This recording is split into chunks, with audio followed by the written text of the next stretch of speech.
Welcome to the first episode of Help I'm High and Can't Get Down. This is Kris Johnson. Damn, that describes you so well. You'll never come down, man. Damn. Dude. Yeah, man, I've been sitting on that for a minute. That's beautiful, man. Oh, thank you. Lean into your truth. Lean into my fucking truth, bro. Dude, so I brought you on first because, like, you were, like, one of the first, like, comics that I really started, like, talking to and hitting up, man. It was, That was 2 years ago, man. Yeah, can you believe that? Fucking, that was, like, what, September, October? When did you start exactly? Because I think I might have started right before you, maybe right after. I don't remember. When did you start? I think it was, like, the same 2 weeks. Yeah, I started September 16th, I believe. I want to say I was either late August or any time in September. Yeah. I was like, did you like go out and like hang out and like check out the vibes before you like started going up, or did you just start going? No, man.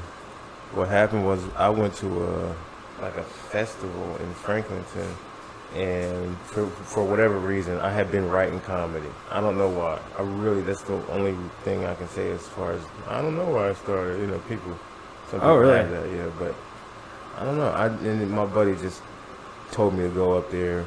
The guy wouldn't let me up there. And this one black dude starts cracking on me in the crowd. I can't remember his name. He doesn't come around anymore. But he was a comedian, big black guy. Big black guy. Back then. He was a fitness trainer, I think, and he moved out of Ohio. Shit, I don't know if I know who you're talking about right now. It sounds like I'm describing Mo Hill, but no. So he cracks on me, and I look at the guy, and I'm like, "Hey, man, can I defend myself?" And he lets me up. And oh, hell yeah. Yeah, and I just had a joke I had already written, so I was like, mind you, I'm still doing this joke. It's the feet joke. It's groove. Oh, shit, hell yeah. First fucking joke. I'm still working on it 2 years later, but... The guy, after I come off, everybody's like, come to Shrunken Head, come here, you know how they do. Okay, yeah. I was going to say, I feel like maybe there's like one joke that I'm still doing that I started off with, but I don't think I've touched any of that old shit, dude. It was rough. Yeah, because you sort of grow out of that initial poke at what you think your voice is. Yeah. And I had a lot of people tell me that. They were like, hey, I don't think that you sound, or like your jokes like don't sound like you're making them, like, if that makes sense. Yeah, I know exactly what they're talking about. I forgot about that because I'm so used to this new you on stage. But I forgot when you were on stage, like the first few times, it was like, we like this dude, we see he's got a good heart, he's jolly, he's got humor. What the fuck is he saying? Dude, I know, bro. I don't know what the fuck I was doing. I feel like probably just trying to get laughs. You know what I mean? Just in the beginning. I think you fast forwarded into what you thought you were supposed to do. Yeah. You know what I mean? Yeah. Exactly. And it was... because working at the Funny Bone really jades you a little bit. Because I was telling him. Were you working at the Funny Bone when I first met you? Yeah. Wow. Yeah. So that was like right before I started. And so when I started, I was like, I wanted to like get a vibe for like what professionals were doing, and I wanted to see what the locals were doing at first. And like the Funny Bone was kind of fucked up because it's like when professional comedians go up, all those people are coming to see them. Oh yeah. You know what I mean? So it's like they can say, happy to see them. they could just say, "What's up, motherfuckers?" And everyone's like, "Ah!" And it's just like, dude, it's like, this isn't. What is this? Yeah. But yeah, man, I was gonna say, dude, you remember the two guys that we started with?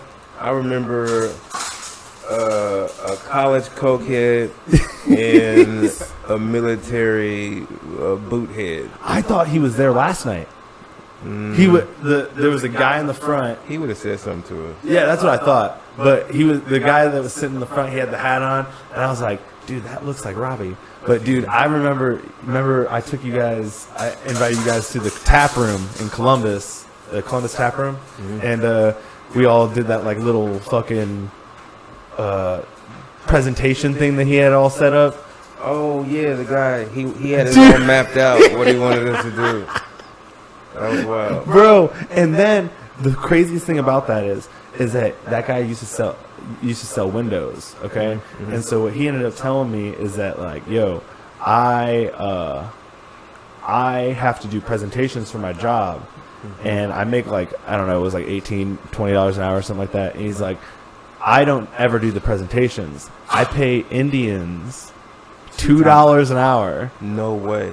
To make these, dude. In India? Dude. Yeah. So these dudes in India are just fucking making these presentations, and then he just goes to people's houses and then presents them and sells fucking windows. So he's global outsourcing intelligence. Dude. But the craziest thing, though, the reason why I'm bringing this up is that when we were at the tap room and we were doing the presentation, he had a lot of, like, shitty, like, English errors, and I was like, bro, what is going on here, bro? And then I asked him later, and I was like, bro, did you have the Indians do the comedy presentation? Fuck you, bro. Did he answer? Oh yeah, we got into a giant fight. I was, like, kind of upset about it. I was like, this is, like, wrong. He's like, bro, it's like $500 in their money, and I was like, I was thinking about staying the winter out there. It's so cheap, and it's pretty much summer when it's winter here. Oh, really? But there's so many people there. Yeah. I didn't want to do it. So I was thinking about. I chose Vietnam instead. Hell yeah, bro. A place called Ho Chi Minh, formerly known as Saigon, but now they got COVID, so they're not processing visas. For those of you guys who don't know, Kris Johnson is actually 1,000 years old, and he's definitely the oldest comic here in Columbus, Ohio. What's the secret, bro? Secret is vote for Kennedy. Oh shit, dude! You know, I always thought it was keeps you alive. I thought it was the gap in the teeth. That's where the wisdom comes from. Yeah. But the caveat is, if you punch me in it, I lose 3 years. I start looking 40 again. You ever, like, whistle through the gap in your teeth? No. I don't know. Some people take their, you know, whatever. I feel like this is a white versus black people question, not versus, but like versus battle right now. Drop some bars. Here it goes. So what's up with noun letters, dude? Is Gap exclusive? Are Gaps exclusive to black people? Bro, I love watching the fucking videos of, like, the Kids Bop shit, like the the Now Kids or whatever. Like, the kids, they, like, do renditions of, like, pop songs and shit like that. Bro, it's nuts. Like, you've never seen this? Of course not. Oh, what? Like, I'm not saying you've watched it, but you've never seen it advertised on whatever? Oh yeah, dude, this is like a thing. Like, white kids get together, like, they pay them money to take, like, songs from, like, R. Kelly or fucking Taylor Swift, and then they do those songs. Like, no, kids singing R. Kelly. Not familiar. No, sounds great. Sounds like a great time. But I don't have time. You don't have time? Yeah. No, and I don't do anything. But yeah. I'm not watching. He's like, he said he was late getting here, and then he was like, I was like, hey man, how was your stuff that you had to do today? He goes, I didn't do any of it. Dude, that's so me though. Like, I get off of work and I'm like, I got so much shit to do. Like, on Thursday, fucking, they asked if I wanted to host at Saber Point, and I was like, I'm gonna be honest with you, I wanted to stay home today, so I'm just gonna stay home. So yeah, I think was your choice to stay home instead of hosting just relative to your feelings in general, or was it your comedic energy? It was a decision. I had already decided. I was like, all right, Thursday is going to be the day I'm going to stay home, do chores, hang out with my dog, because, like, Monday, Tuesday, I, like, had come back from, like, my sister's house, and then Monday, Tuesday, did that show on Wednesday, fucking, and then I was like, but at the same time, like I said, this is, like, the first episode that we're recording, and this is on Saturday. Is like, this would be the week that, like, everyone's like, hey Eddie, you want to do this, you want to do that? And I'm like, god damn it, dude, like, I just want to be lazy for, like, the rest of the week. I heard you say you were at your sister's bra size. Go. I don't know, probably like 32B. She's pregnant, or she was just pregnant, dude, so she's probably a C now. Oh shit. I don't know. Like, wait, hold on. You lost me at. Wait, hold on. So I don't know how this works. Is the number the Oh, so the number is the width of the back. oh damn. Yeah. So And then the letter is like just like the cup. yeah, and that varies. They can be deceitful in that way. Oh shit. Yeah, big backs are not my thing though. So you also lost me at 32. I'm like a 28. I don't know. She's probably closer to that. I don't fucking know, bro. I don't look at. I'm just talking shit. Yeah, I mean, man, this is what this is for. I love this shit. Yeah, dude. But we used to have fucking Ben and Robbie. That was our dudes. Oh yeah, Ben. Yeah, Ben. He was the cokehead. And fucking dude. I remember I was smoking a joint with them in the car, and I'm not like bashing these guys, by the way. I'm just like, we're just shooting shit. But like, we were sitting in the car, and it was like the moment that I was like, I don't know how much longer I'm gonna be hanging out with these guys, because they were just like, we were all smoking, and they're just like, it's like, I'm God, dude, and I was like, what? Dude, this is like for real. They were like, yeah, dude, like everything revolves around me and is a reflection of me. And I was like, all right, like I'm into like spiritual stuff. Like I've looked into it and everything, but like you're getting a little too like drink the Kool-Aid for me. You know what I mean? Well, I think it's wild to hear the guys from that particular demographic say that, but because I've heard it from other people. Oh, really? Yeah, and they mean it. I think, and I don't have a take on it really. Like I don't have a definitive answer for where I stand on it, but I do understand like how they say God made us in His image, and I do believe, if you're into Jesus or whatever, Jesus was the sort of the perfect human being, yeah. Right? And so like, if you, and they said you'll do these things too. He says you'll do these things too better than me. He says you'll do. So it's like, I think it's like you'll do great works. Yeah, something like that. Like better right? than yeah. So healing people, walking on water, all these things. I don't know. So I mean, if you think about it, with technology, we're kind of like that. Yeah, Jeff Bezos and fucking whatever his name, Tesla guy. Yeah, Elon Musk. They're pretty much the new Jesus Christ. Who do you think's actually, dude? So here's my theory. My theory is that and I mean, obviously, people probably thought about this before, and Dave Chappelle actually did a joke about it in his special, and I was like, bro, that I've thought about this before, but he talks about space shoes. Stop it, dude! Fucking nobody. Only 2 people on the planet know I had this thought before he made that joke. What? I had that fucking thought, dude, way before comedy, dude, because. No, listen, because mine's like crazier. It's not like I was like writing a joke or something like that. It was like when I was like going down my weird path that I was going down for a minute, I was like looking into like all this crazy shit, and I was like, bro, like how crazy would it be if motherfucking like humans become technologically advanced, we fucking leave, but we can't come back because we don't know how, or like we don't have the resources to like do both. You know what I mean? We can't like go back and or whatever, and everybody here dies. We all fucking forget. You know what I mean? The people who do remember, they'll die eventually, and then all we have is stories about Elon Musk is coming back eventually, and they never come back. No, but my thought was, what are aliens? Yeah, right. And I'm like, we have these pictures and they say these sightings, and I'm like, why do aliens have 2 arms, 2 fucking legs, and a head like we do?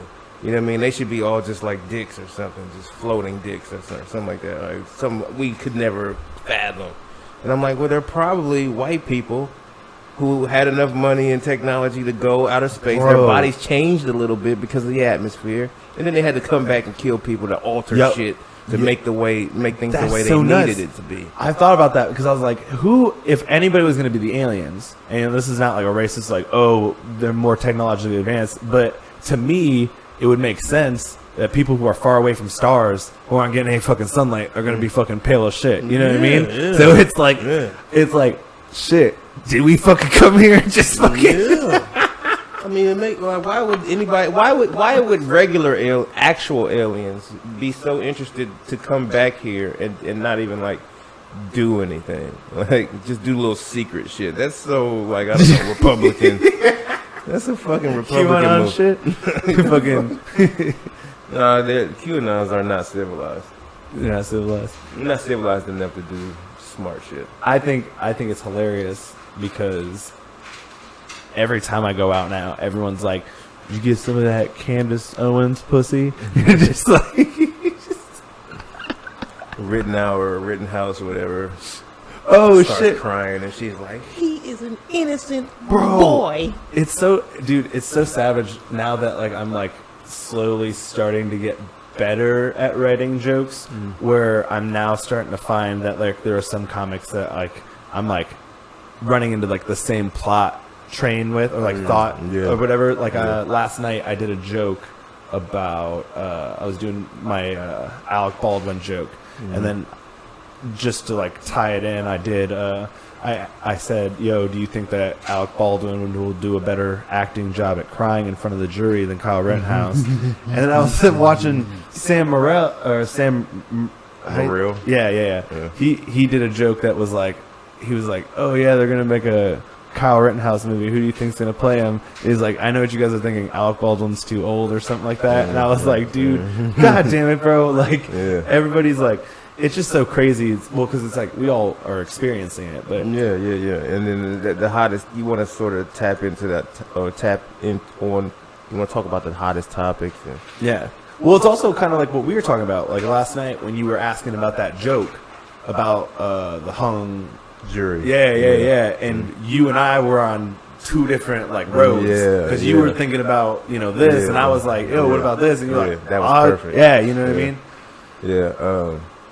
Gary Owens has a story about him and D.L. Hughley having not seen each other's acts at all and had the exact same joke with the exact same two references. Like, oh shit, it was like Precious and Beyonce sort of thing. And that's not like some cosmic coincidence. It's just, we're all sort of have common denominators in the way we think on things as far as comedians go. So you'll have that, But I think the challenge is to find an angle that's nobody else. Yeah, dude. You do you go out like to a bunch of different cities often? I don't know how much often and how often is often. Like, would you say that you go out of town once a month and do shows? Like, Almost. Okay. At least every other month. Okay. And sometimes it's just Springfield, Akron, Cincinnati, or something. What's your favorite spot? Like, because I am about to start like hitting up like cities outside of Columbus, and I'm like, which spot is Are like? we talking nationwide? Huh? Are we talking nationwide or Ohio? Or just like just in Ohio, just like starting to branch out. Like, where would you say is like the place to go? I think the suburban, not suburban, those rural areas, areas where, like, I was at Akron, or something like that. But they like me because I'm talking about being black in their neighborhood. You know what I'm saying? And I think there's tension there already. And I release it for them. They're happy to hear somebody talk funny about that type of shit. So I don't know that that'll be the same for you. But Cincinnati is sort of nice. Okay. Audience-wise. Okay. And then Akron, Cleveland, Cuyahoga Falls has a scene, but man. And then your favorite city to do stand up in? Go. We're nationwide. Vegas feels great. What? You did Vegas feels comedy in great. Vegas? Yeah, man. Like was it a paid show? Not even 2 weeks ago. No. Oh. I just went out there for a week and did mics. They got like 10 mics a week. Damn. The audiences, are come to see comedy. It's like, oh, we couldn't get into Eddie Griffin because they were sold out, but let's go over here real quick. It's free. Dude. You know what I'm saying? Eddie Griffin, bro. Right? And Fuck it's like, that guy. yeah. There's like 20, but I'm saying it's like, there's lots of comics out there, like national. Yo. Bill Burr's got a residency out there coming up. Oh, okay. Okay. But yeah, they're real audiences, and it's hard to read the crowd because you got 10 people together from Denver over here, Vegas locals, and a handful of New Hampshire motherfuckers over here. Okay, you know what I'm saying? Hell yeah. But it's also like the energy. It was what I love. It's just vacation energy. Everybody. Yo, that's how I felt like last night. Last night during my set, I felt like it was like too easy. Like, you know what I mean? Like, I literally went on stage and I was like, and I'm not going to say it was like the best set of the night or whatever, but like when I went up on stage, like literally, like people were losing their shit because I said the word retard. They were just like, ah! And I was like, all right, this is going to be easy. Like, you guys are just like here to like lose your minds right now. I love that when you get a crowd that's just fucking happy. Yeah, dude, it's just like, I don't know, man. Sometimes it's hard. Like when we were at that Tuesday mic with you guys, and everybody was just getting crazy after Brian Harris started talking about crabs, dude. I was like, bro, this is making me nervous. Everybody was like getting hyped, and then that dude who was talking about 14-year-old pussy, he's like, this is the best, this is the tightest I've ever had. I was like, bro, you need to chill. Ooh. Oh man. Oh shit. That mic Beyond the Bricks on Tuesday nights is pivotal for the scene. Dude, that I had some girl tell me I was out of pocket, and then she told me that oh, you black is what she said. I was doing my jokes and she was like, oh, you black, and I was like, it's one of those moments where I was like, oh, I didn't know what to say because I was nervous. You know, obviously I was like, and sometimes I'm not always like, you know, like that. And so when I got off the stage, I was like, dude, I should have made a joke about like, now I can say the N-word, right? Like, or, you know, I mean, something like that. Because like, I felt like my set there was, you know what I mean? I felt like it was, but yeah, but I think we all have a lot of growth to grab. Oh out yeah, of that mic, obviously, though. like out of that particular mic. Though. Yeah. You know, and it's beautiful that she could say that about you, even though you're not like this guy with dreads and Air Force Ones, and you know what I'm saying. Oh, dude, who was the comedian last night too?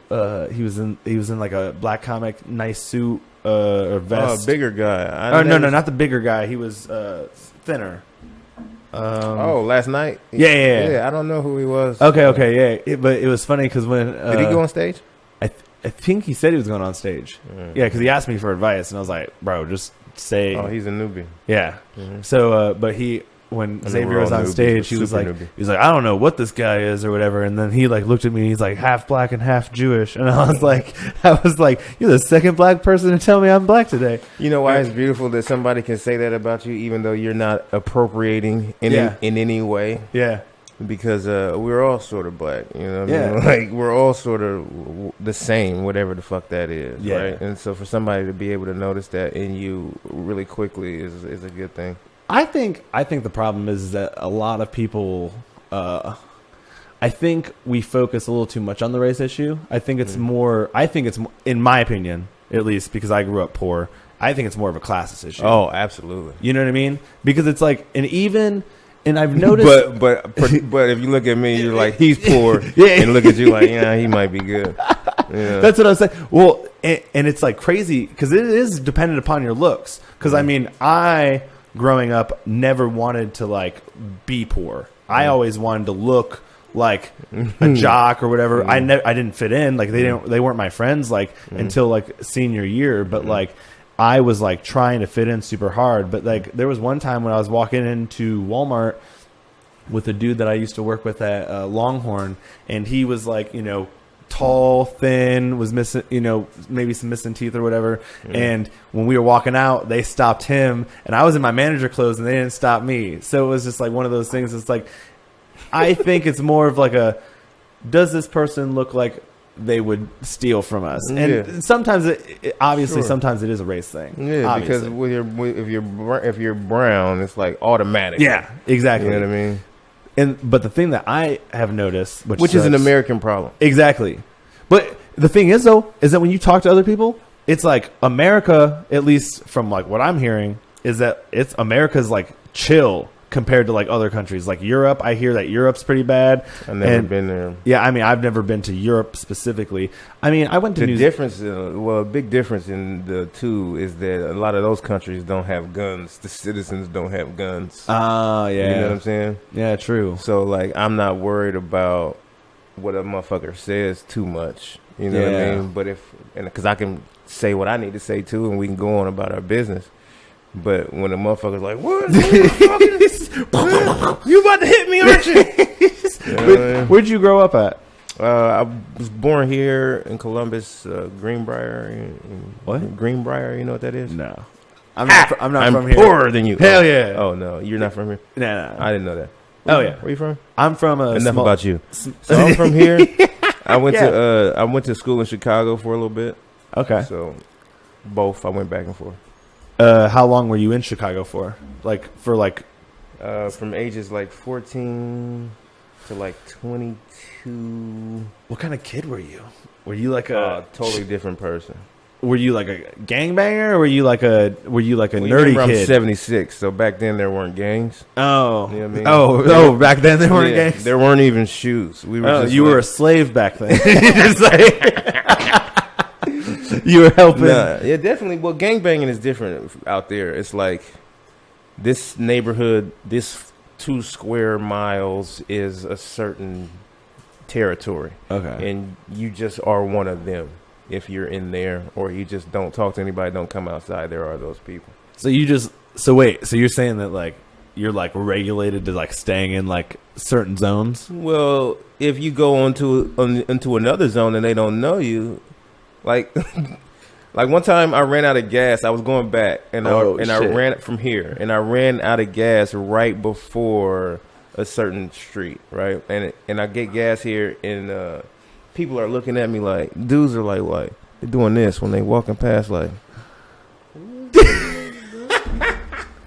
know what I'm saying? In the gas guy, they were Arab behind the fucking 5-inch glass and shit is like looking at me like, what is that get about? The fuck out of here! What is that about? Why is because if you live on this side, you're say Blackstone. You live on this side, you're say GD, Gangster Disciple, and these guys have been killing each other for so long.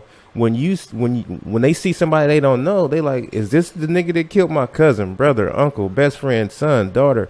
You know what I mean? It's like, who the fuck are you, bro? So, do you think that there's ever going to be a time where we stop hearing about like crazy numbers in Chicago? No, I think that's a media thing. You know, they want there's something to be valued by the oligarchs to make it look like, especially on Fox. That's a thing for them. They're like, look at Chicago. That's an arguing point for them. Chicago's murders, and they're killing each other. We might as well too. Black lives matter can't matter till they matter to them. Me too. I'm starting to get worried about Columbus. Yeah, per capita it's pretty crazy, but I mean that's any city. It's just any city. Chicago's just very segregated. You know what I'm saying? So you can see things more clearly. You can see what's happening there more clearly. But killing each other is just a proximity thing. You know what I mean? Whoever lives, you can't kill somebody who lives on another side of town that you're never going to go to. Yeah. You know what I mean? If your wife ends up dead, guess who's the number one suspect? The nigga who sleeps next to her every night. Whether you're a Chinese nigga, a Russian nigga, a German nigga, whatever the fuck. Damn, son. Fuck. Second best city for the tie with Vegas, Philadelphia. Oh, really? I love there. Mm-hmm. I heard you talking about that on Jordan's podcast. Yeah, because you were saying that. I think I had just gotten back. Yeah, you were saying that like they're like we might almost be at that level, but like you said that they were like way more competitive. Yeah, they're a little more competitive, but they still have the comedian camaraderie that we do. Okay, but it's like some of the fundamental differences is that when you come in and sign up, there is no list. They're gonna come get you when it's time to go up, and that makes people stick around. So now you got comedians who are actually in the room, which sometimes helps. You know what I mean? Johnny Collins. Yeah. I love that. I loved that he did that, dude. I just remember when he started that, and everybody was just so butthurt. Like, I mean, it was annoying. Just like, so you said like they get you like right when you're about to go up. Yeah, so they'll get you. Well, maybe one thing that I missed in that. Well, no, they didn't. But one thing they could do is be like, next is Eddie Sherman, and on the deck Yeah. however they do it. And Yeah, then on the deck and then in the hole or whatever. in the hole or something is Kris Johnson, and you know what I Okay. mean, like that. And so that way you're getting ready to go up, but it also keeps people in the room instead on the fucking patio. Dude, yeah. But here's the other thing, what they did in Philly. The Killers would have a little huddle outside of the venue, and they'd be taking turns. Like, I had a thought, you know, because you don't at mics, you try not to do the same thing every time. When you're trying to read the room, maybe your regular barista joke is not for this room, so you're like, I had one thought, like, and they shuffle it around a little bit, you know what I mean? And the bums can't get in that circle. They didn't know who I was. I was from out of town. I didn't talk to anybody, but I was trying to find some weed desperately. So I inserted myself in this circle, and everybody was like, what is you doing over here? You know what I'm saying? So, yeah, they have a little hierarchy there, but it's constructive, and it's for a reason. You know what I mean? I feel like Columbus is getting better. Oh, yeah. Or, yeah, like when I first started. I think we're top 10 in the country.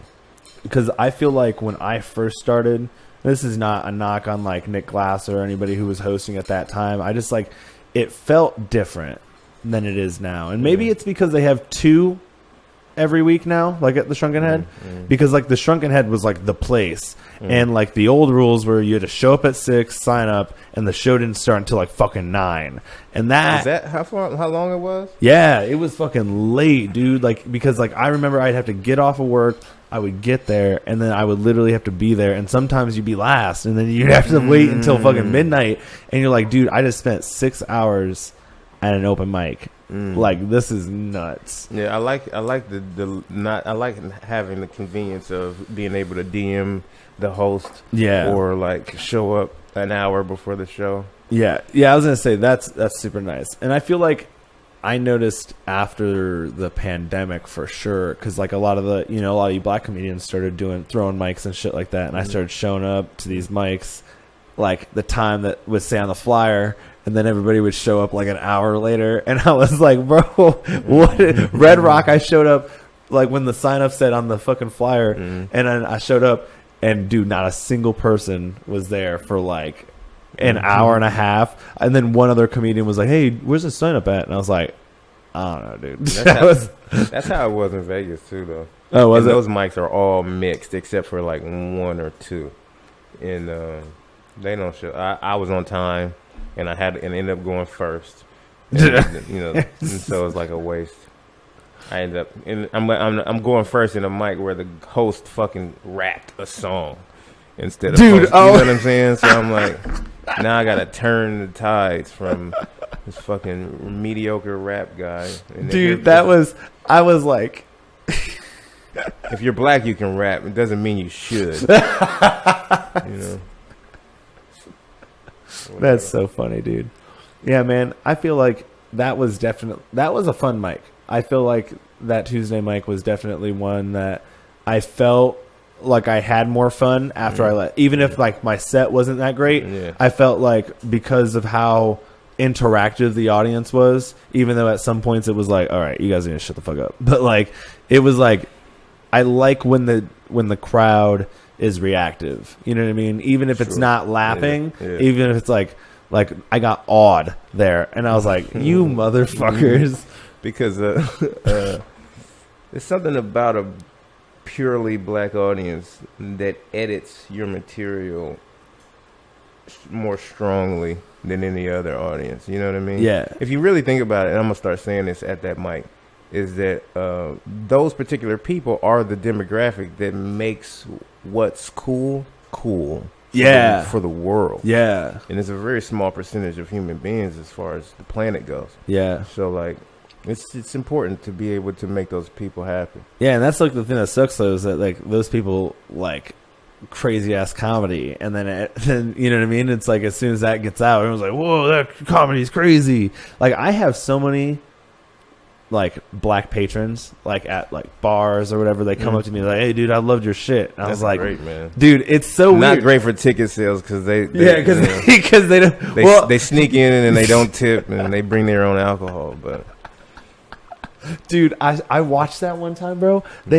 I watched a girl pull out a fucking whole 750, like it was like a Ciroc bottle or Grey Goose. It was like one of the big ones. And I was like, titties. how did you fit that shit in there? And it's like sometimes, clown tits, dude. Sometimes clown car tits, dude. Sometimes I see that shit and I'm just like, I'm not gonna say anything. You guys.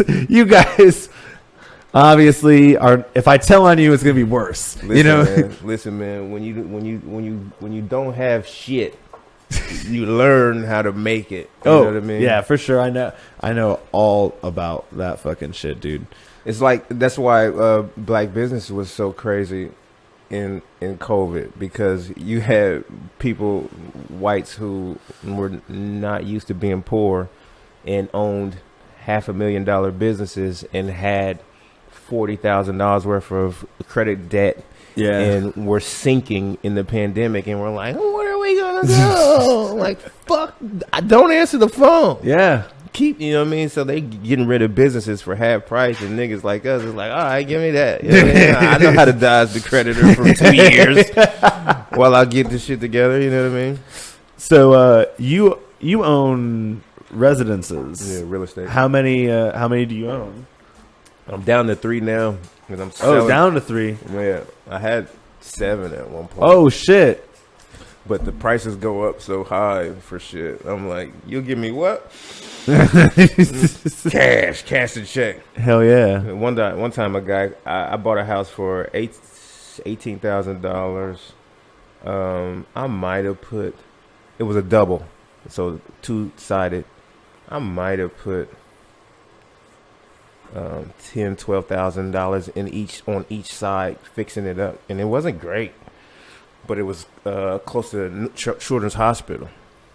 And then I rented it out for a number of years, maybe 2 or 3. And I made a lot of money back just renting them out, $700-$800 per door.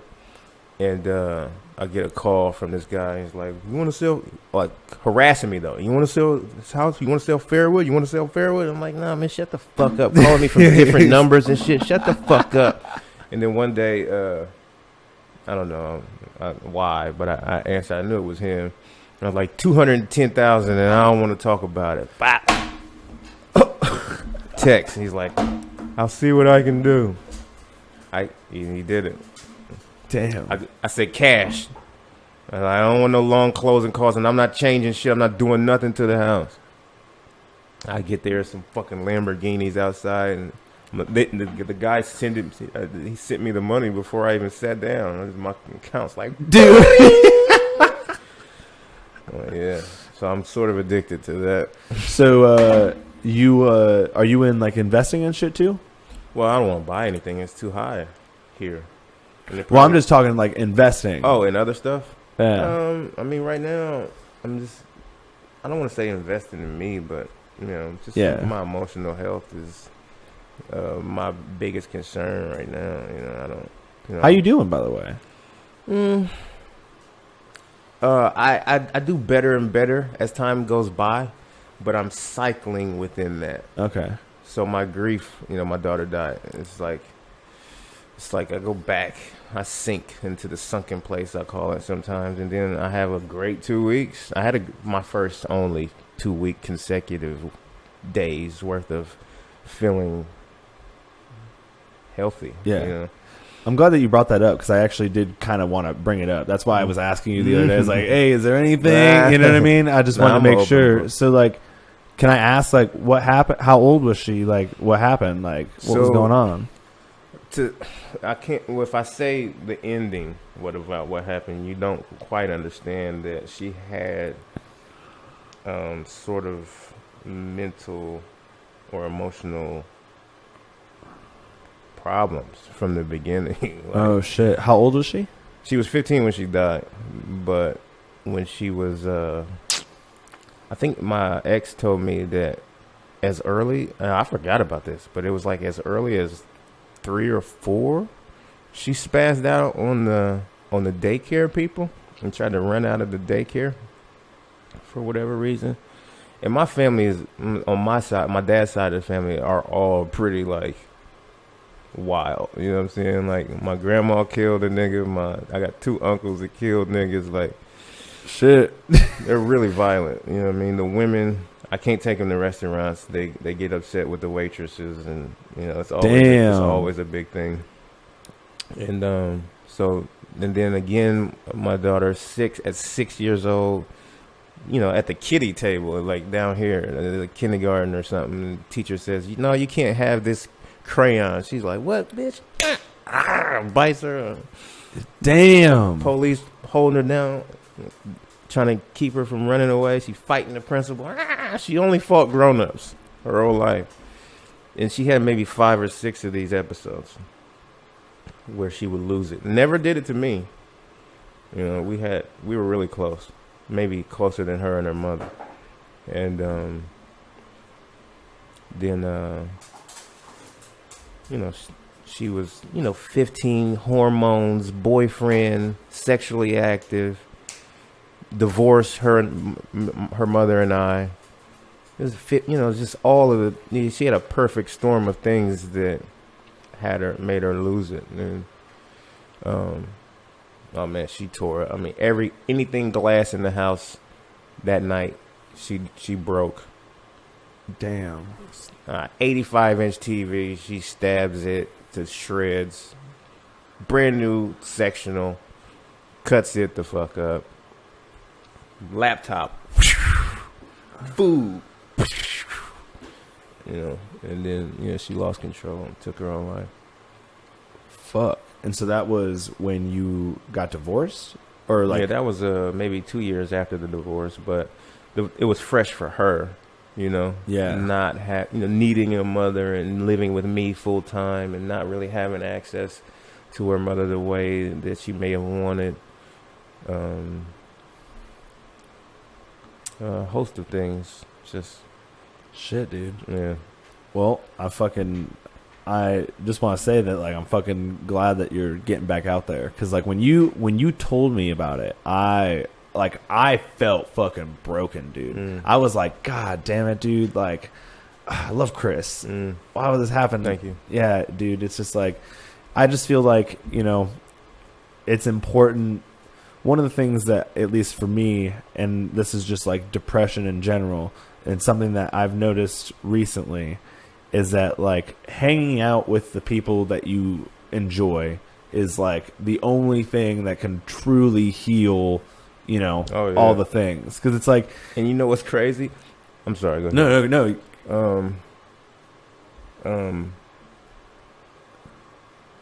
With having gone through this, my emotional aptitude is very low. Like if I take a phone call, if I wake up at 10 a.m., take a phone call from somebody who gets on my fucking nerves at 11, I'm asleep again by 12. There's no way. I couldn't have a job right now. Well, I'm getting better now. But you said being around people that you love or whatever. Yeah. It's comedians for me. Yeah. It's not my family.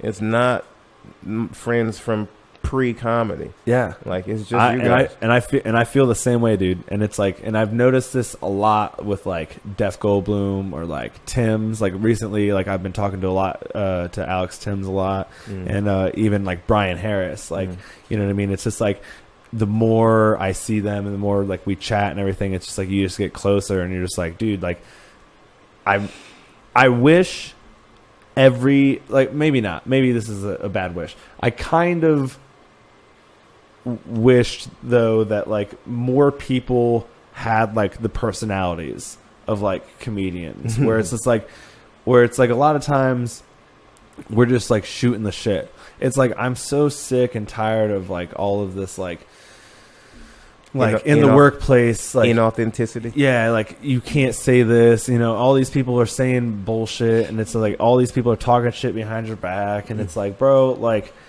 the reason why I like hanging out with everybody is that like people say ridiculous shit, even if it like hurts your feelings a little bit, like they'll say it, and it's like, it's not necessarily coming from a place where they're like, oh, I fucking hate you or whatever, but it's like, it's honest. Exactly. And it doesn't mean anything negative towards each other. Exactly. But if we can't tell each other, this is what I say. If you and I cannot be honest about our starting points in life, we can never truly meet exactly in the middle. Yeah. So wherever you come from, or whatever you're going through, whoever, we just talked about how America is what it is. It has been that way from its inception. Yeah. So it's not your fault. It's not mine. Whoever you are, even if you're like, Mitch McConnell. Exactly. Let's meet in the middle.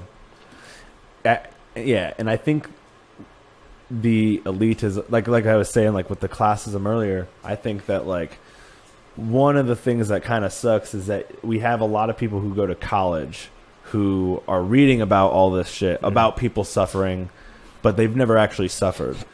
And it's like so nuts to me because it's like that's like why like we've talked about this like outside a lot where like where like black people like I do fairly okay in black crowds, like people like me, and it's like why is that? And it's just like I'm just like a little bit more relatable, it's like I can't say that I've gone into the store and someone started calling me the N-word or whatever, but like I lived with a fucking eviction notice on my fucking door my entire life. I fucking didn't have food. I went and lived with like a foster mom for until I graduated. So it's like it's just like interesting to me how all these people are trying to tell poor people how we should live, and it's like all these rules that it's like, oh, we're gonna make these rules for all these rich people, but the only people that it affects are people like who are making under like $50,000 a year. You know what I mean? Yeah. It's funny that you're right. I think Benjamin Franklin said, America will do everything. They'll get it right, but we'll do everything the wrong way first. Yeah. I've jacked that up, but that's essentially what he said. So I'm at least happy that we're having these conversations or whatever. But I think the news is fucking it up, though. Yeah. The news is taking us a couple steps back. Yeah. And because and this is actually why I started comedy. I have a late. QAnon tenant, by the way. Do you? Yeah, but go ahead. Oh shit! No, I don't really. White or black? Are there black QAnons? Fucking Candace Owens, was he? Oh, well. she's a paid QAnon sponsor. I'm not talking about Candace Owens. I'm talking about homegirl, the girl that I brought over to the open mic. When was this? The bro, yeah, bro. Oh, she was one. Yeah. Stop it. No, she wasn't. Yeah. No. Yes. Yes, that's why everyone calls her Candace Owens pussy.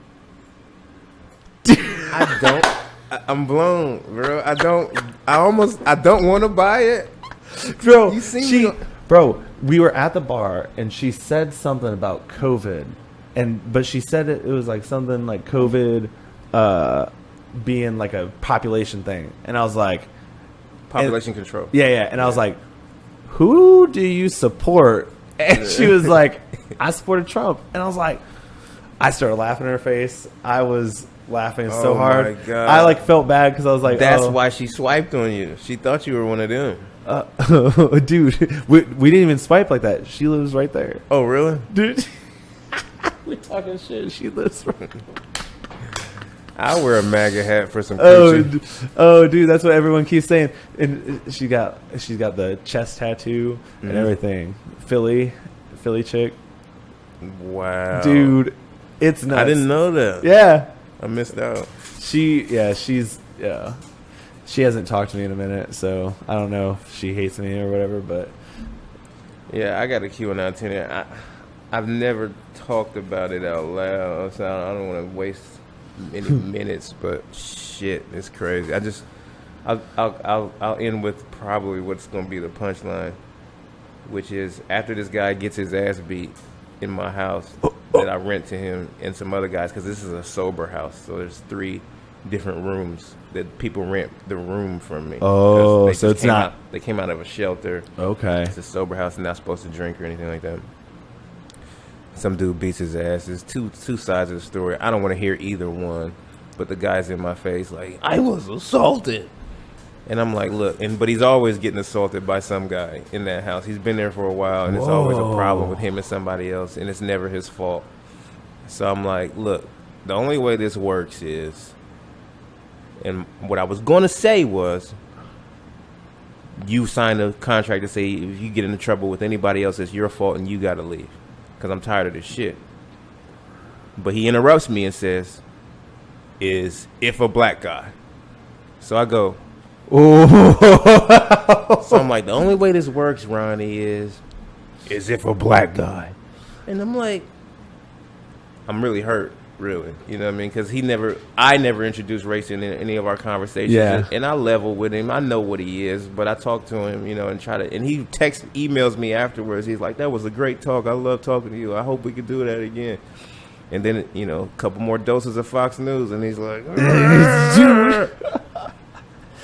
Dude, it is.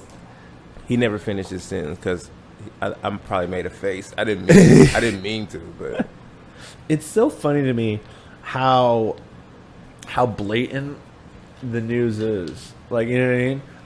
Like Fox News is so ridiculous.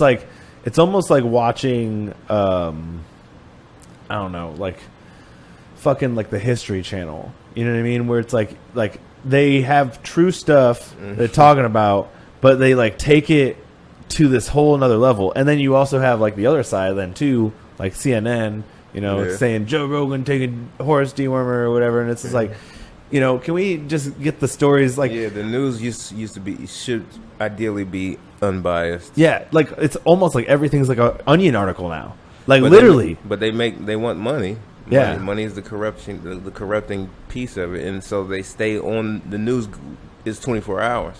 So how can you? There's not 24 hours in the day worth of shit to talk about. What's happening? So they gotta make up shit. Bro, my normal life isn't like worth talking about. Like it's so hard for me to like tell stories because I'll be like telling it how it happened, and then it's like, all right, dude, cool.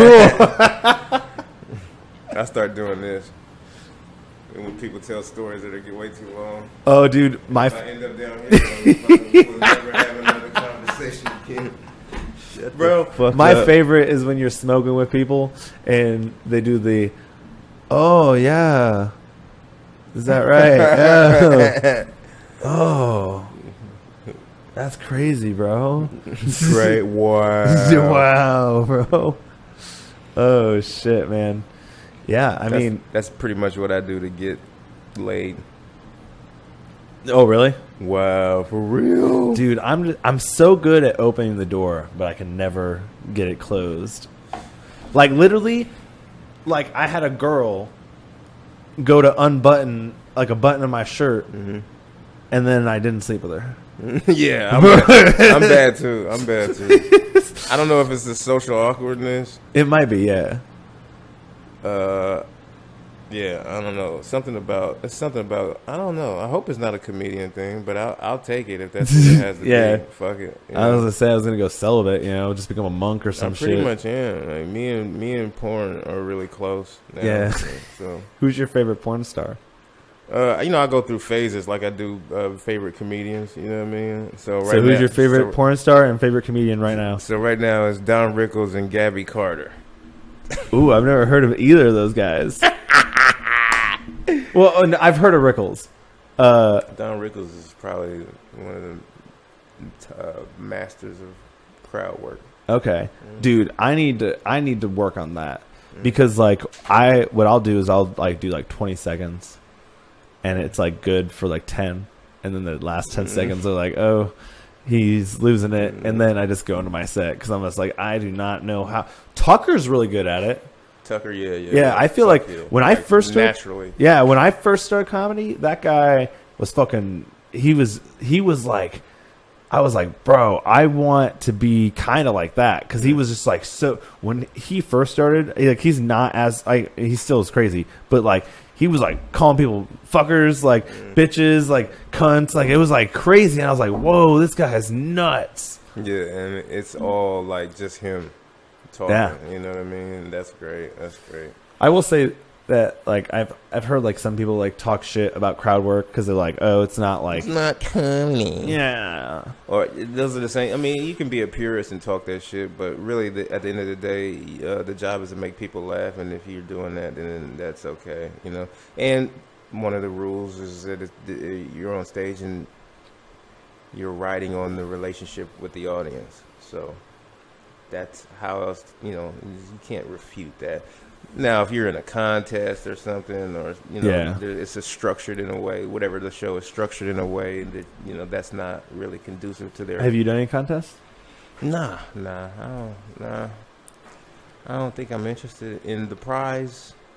I don't think I'm interested in the competition in that way. You know, I don't think I want to bring people to support me like that, so I can get the most applause or something. Yeah, because that's how it is, right? It's like it's based off of like audience, like the first like round or whatever, right? Yeah, is I like, think the judges sort of pick a few guys, and then the crowd sort of helps them out. helps. Where they this guy? What about this guy? Let's try it again. Who's you know? Interesting. Yeah, I don't really want to do that. I mean, you know, if you remember in the pandemic when we didn't have any mics all of a sudden, I started throwing shows just so we could have stages to practice on, and that sort of grew. And so like now I don't. You're the Cap City Comics guy.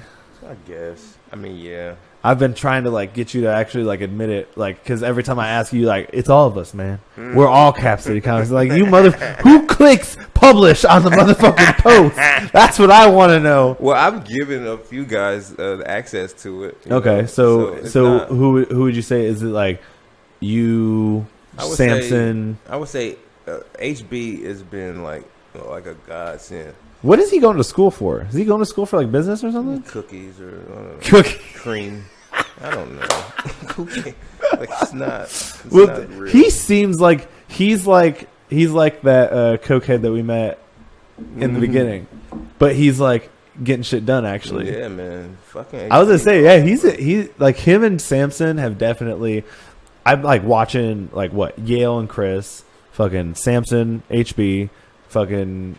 You're just kind of floating everywhere because you just kind of got your hands in everything. Because it's like you, Cap City Comics, they do what? The Dolphin Lounge. That's you guys, right? Yeah. And then what other ones? Bottoms Up Coffee Shop. Okay. And we just did Natalie's last night. Okay. We're gonna probably be in there first part of the year, 2022. Hell yeah. And then we used to get Scully's, but they kicked us out. So do they not like us? I think they really like this. But you know, it's about money, and it should be. And the Tuesday mics got weak over the last couple months. Now, do you think that like potentially that like some of the issues for this whole issue, like for like comedy scene, like trying to get people to these open mics and stuff like that, do you think they could maybe be somewhat a little bit of like the establishment's fault?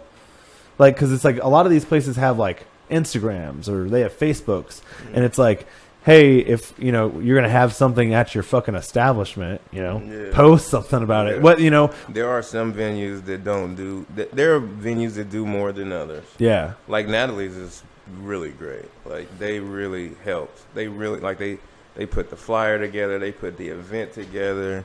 They advertise to their following. Well, see, that's what I'm talking about. Yeah. It's like if you go to Scully's on like Monday or whatever, and you see like a flyer that says Tuesday open mic. Least not right now. Yeah, the guy probably wants to, but he's probably got a lot going on in his life. He needs to put the right person in the right place.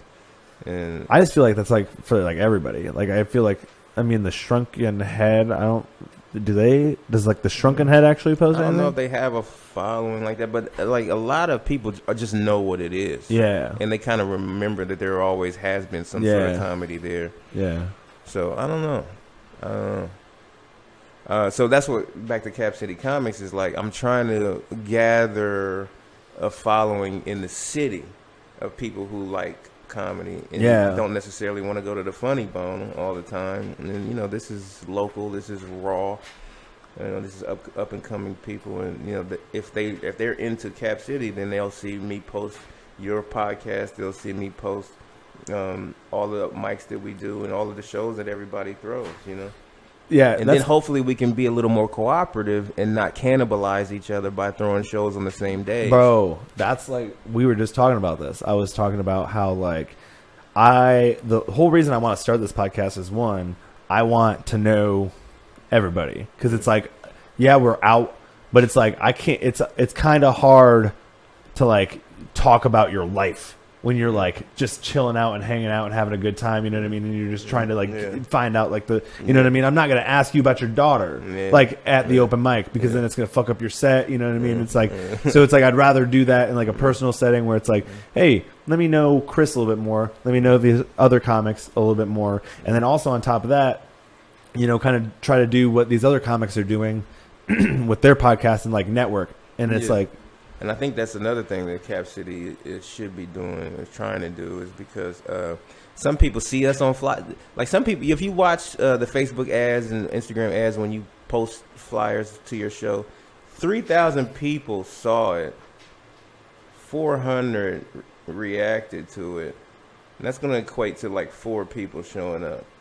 But if those 2,000 people, or half of those 2,000 people, could click on something that would give a bio, like, who is this Eddie Sherman looking at this nigga? You know what I'm saying? If they had some inclination, oh, like, I like this guy. He's sort of black. Oh, he's not as rich. He's not as well off as I thought. It's like, where's my extra end card? I gotta send this guy. I might go see that. You know what I'm saying? And a picture doesn't do that. And neither does the words in the bio. Like most people, you know, don't even read that. Yeah. I was gonna say, I mean, we could figure out something. I feel like, you know, it's like right now we're just trying to figure out we're all trying to figure out how to grow, and it's like everyone's done it already, but now you have to do it different than all these other people, because if you do it the exact same way, it's like, oh, it's like another fucking Dane Cook, another fucking, you know, this guy. It's like, and you can't, and you know, Jason Banks would be the example here. Like, we don't, you know, you're not gonna recreate what he did. Yeah, you know what I mean, dude. Yeah, man. I love that guy. Now you might use social media to, you know, that's something we all have to do. Yeah. The way he did it, man, fuck that. You're not doing that. Yeah. And if you did, you're just biting him. Yeah. You know what I mean? Yeah. Dude, I just remember the one time we were at the open mic, and it was when I had long hair and I had gone up, and then he was right after me, and then he had made a joke about, he's like, man, I was looking at you from behind, and I was like, man, I'm gonna smash some of that tonight. And then you walked up and you had a beard, and I was like, oh fuck. That sort of sounds like him too. I feel like I'm pretty good at impersonations. Yeah, like it takes me a little bit. I'm trying to get Tim's voice down. Tim Allen. No, Alex Timms. Alex Timms. Yeah, because he's like, it's like. It's hard. It's like but it's like it's better. It's like more stonery than I can even do. It's like I don't even know how to do it. Some people are intimidated by me. It's no reason though. I'm not gonna hurt anybody. I was like, maybe they think I'm black though, because I can do it like a pretty good Barack Obama impression. Yeah. All right, ready? Hold on. I need a drink. Hold on. Where's my Mountain Dew? Is it over there? Okay. Maybe not. Never mind. My fellow Americans, we're working really hard to bring Americans closer together. As you can see here, Kris Johnson, hardworking fella, father of 8 kids, works 20 jobs. Let me be clear. Don't get it twisted. It's sometimes like I have to like work on it though. Like it's like doing voice impersonations is almost like singing. So it's like how I got okay at it. Like there are some voices that like I do that aren't like my Donald Trump isn't like Donald Trump. It's just like the typical you fired, you know, just like that. But like someone like Shane Gillis, his Donald Trump is great. But like it's when I was growing up, I just did a lot of singing. And I was like really into like Tenacious D, fucking Weird Al Yankovic and everything. And dude, fucking warm up and shit. Yeah, yeah. Elongated vulva. Elongated vulva. Elongated vulva, motherfucker. Oh shit, dude. I fucking love you, Kris. You're a fucking great guy. Love you too, bro. Fucking you doing any shows this week? So this November 20, November 20th. What day is That's that? Springfield. That's a Saturday though. Okay, hell yeah. Springfield. Springfield, November 20th. Yeah. Any other Cap City comic shows that you want to? I think we're done for the year. Okay. We might do a First Fridays, Franklinton First Fridays thing. Okay. That'll be cool. All right. Definitely, you should come to that. And then December 18th, I'm in Cincinnati. But Dude, fuck yeah. Well, those are the places that you can see Kris Johnson, everybody. Thanks for listening, and you guys have a fucking great day. suck it.